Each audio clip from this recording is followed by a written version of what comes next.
Hi, and welcome to GodTalks.Online. I'm Lori Minshouse, your host. I'm not having that good of a day, and my one dog may or may not try to get outside, and he may or may not make a ruckus, but we'll see. Today is talking about purpose. All life forms, whether a single-celled organism or many-celled organisms up to humans, we all have a purpose. Many life forms, it's just to survive and reproduce, and that is their main purpose, and that's their only apparent purpose. But then you have animals that seem to have a greater purpose. We think about dogs and all that dogs can do for us, from being service dogs to being canine sniffing dogs. They even have dogs now that can smell for COVID, which is really amazing to me. But another thing that's really amazing is, have you seen the fishermen in, I think it's Brazil, a coast off of Brazil, and dolphins have worked together for generations. And dolphins will tell the fishermen where to cast and throw their nets. The dolphins herd all the fish together, and then they give the signal, and the fishermen catch their net, throw their nets out, pull them up, and they actually catch fish. And the dolphins, it's good for them because the net stuns some of the fish that aren't caught, so it makes them easy prey. And then they also herd them the direction that the dolphins are waiting. So it's a win-win for the dolphins, and it's a win for the people too, because not too far down the coast, without the dolphins, they're having to throw their nets all day and may or may not catch very much. But the dolphins really help the fishermen in that village, which I just think is so cool. I'll put a link to the YouTube page online. But humans, we seem to have a higher purpose. Yes, we still need to survive, and we still feel the need to reproduce, although some of us might not, or circumstances may make it impossible. But each of us has a purpose to fulfill. But what happens when we don't fulfill our purpose or don't know our purpose? Well, let me tell you about me and POTS.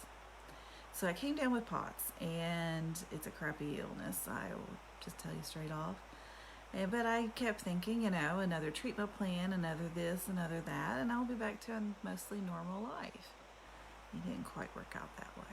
I go to my specialist, super specialist. I'm in Toledo, Ohio, and he tells me, I ask about when can I go back to work, and he said, well, because I was an intellectual property lawyer, he said, what would be really good for you is if you went to a local community college or something like that and talked maybe once a semester about patents, trademarks, copyrights, to whether engineering, arts, literature, etc. I could not get those words out of my head. Once a semester? Are you serious? Once a semester? Is that all I'm good for? I went through a very deep, dark depression. And it was really hard because I thought my life was over in this world.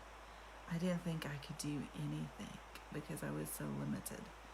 I didn't think that I could help society in any way. I just saw myself as a drain on society. And what I've learned is that when we are in a depression, we start to believe the worst lies about ourselves. And it just helps the depression deepen even more.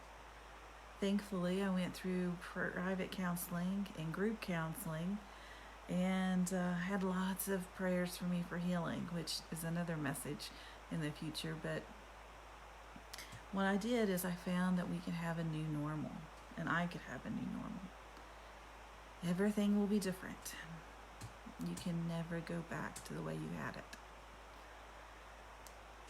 And it's hard because some of your past you really like and you want, and you want to go back to that time where things were going good, but you can't.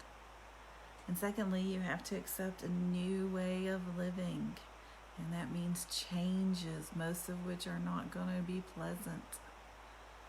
But you don't have a choice. You have to accept it and move forward. And the third thing is you have to look at today and tomorrow and see where you can be your best on these days. Because if you look back in the past, when you had better health, when you were, still had your loved one, when you were still, married, when you were still whatever, it doesn't do anything but hurt you. So you have to make the best out of today and tomorrow. A new normal can be a good life. It just is going to be completely different than what you had. But each of us needs to find our higher purpose. From all my counseling, I know some of the people, they were very excited about the environment and the environmental crisis and what they could do to help that. Sometimes very small things, but sometimes very big things. That's just one example. But if we don't know what our purpose is, and because this is God Talks, and it's a Christian show, we bring in God. So God has a purpose for each one of us, and He tells us about it. But more importantly, especially for someone like me, in Romans 8:24, God tells us that when we are weak, when we're at our weakest, the Holy Spirit will help us. So that we don't have to do this alone. We don't have to fulfill our purpose alone anymore. We have help, and we have help in our worst times. Because in Mark 10:27, God says nothing is impossible for God. We have our limitations. I have a lot of limitations. God has none. So, my expert picks. Not doing so well.